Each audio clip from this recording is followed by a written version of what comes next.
ইউক্রেনের president Volodymyr Zelensky বলেছেন তার দেশে শান্তি ফেরানোর জন্য প্রয়োজনে তিনি প্রেসিডেন্ট পদ ছাড়তেও রাজি আছেন। রবিবার কিয়েভে এক সংবাদ সম্মেলনে জেলেনস্কি বলেন, তার পদত্যাগের বিনিময়ে ইউক্রেনের নেটোতে যোগদান নিশ্চিত করা যায় কিনা তা নিয়ে আলোচনা হতে পারে।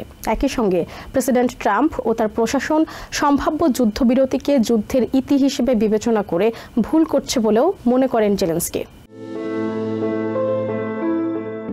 রাশিয়ার আগ্রাসনের বিপরীতে ইউক্রেনের প্রতিরোধ যুদ্ধ শেষ করা নিয়ে রবিবার এক সংবাদ সম্মেলনে ইউক্রেনের প্রেসিডেন্ট ভলোদিমির জেলেনস্কি বলেন, নেটোতে যোগদানের বিষয়টি আলোচনার টেবিলে থাকবে, কিন্তু তিনি জানেন না এই আলোচনা কিভাবে শেষ হবে। তিনি বলেন, ইউক্রেনই ইউরোপিয়ান নেতাদের আমন্ত্রণ জানাচ্ছে কারণ তারা ইউরোপের অংশ।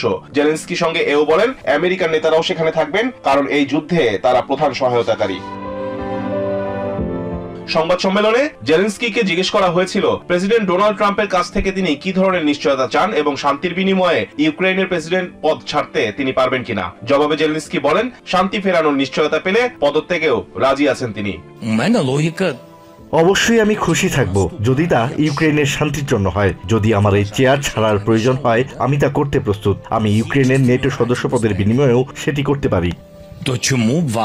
জেলেনস্কি বলেন, দশকের পর দশক ইউক্রেনের প্রেসিডেন্ট থাকাটা তার স্বপ্ন নয়। তিনি আরো বলেন, তার প্রধান লক্ষ্য ইউক্রেনের সুরক্ষা নিশ্চিত করা।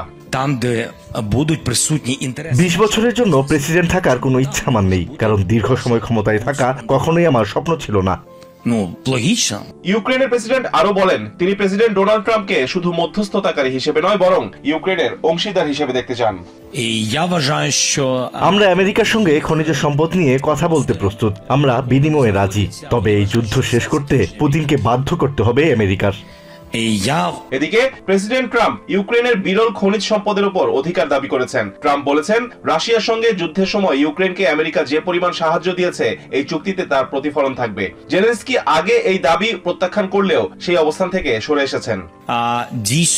আমি মনে করি তারা যে পৃথিবীতে বাস করে তারা মনে করে যে যুদ্ধবিরতি মানেই যুদ্ধের শেষ হওয়ার সংকেত। আমি এমনকি এও নিশ্চিত যে তারা বিশ্বাস করে যে এটি সত্যি একটি বড় সাফল্য হবে এবং পুতিন আবার যুদ্ধ শুরু করার ঝুঁকি নেবেন না। তবে আমরা বিশ্বাস করি আমাদের নিরাপত্তার নিশ্চয়তা থাকতে হবে। আমরা আমাদের মানুষের নিরাপত্তা নিশ্চিত করতে চাই।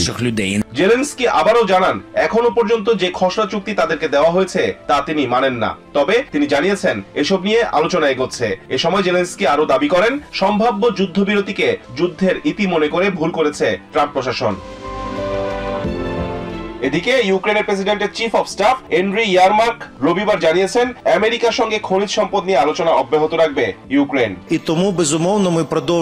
আমরা অবশ্যই আমাদের অংশীদারদের সঙ্গে আলোচনা চালিয়ে যাচ্ছি। কেউ কিছু প্রত্যাখ্যান করেনি। আমরা একটি স্বাভাবিক কাজের প্রক্রিয়া অনুসরণ করছি। এতে একদিনও লাগতে পারে, আবার এক মাসও লাগতে পারে, কিন্তু যে চুক্তি হবে সেটি অবশ্যই ইউক্রেনের জাতীয় স্বার্থের সঙ্গে সঙ্গতিপূর্ণ হতে হবে। একই সঙ্গে আমাদের অংশীদারদের জন্য তা আকর্ষণীয় হতে হবে। রিজওয়ান কাদের, TVN 24 নিউজ ডেস্ক।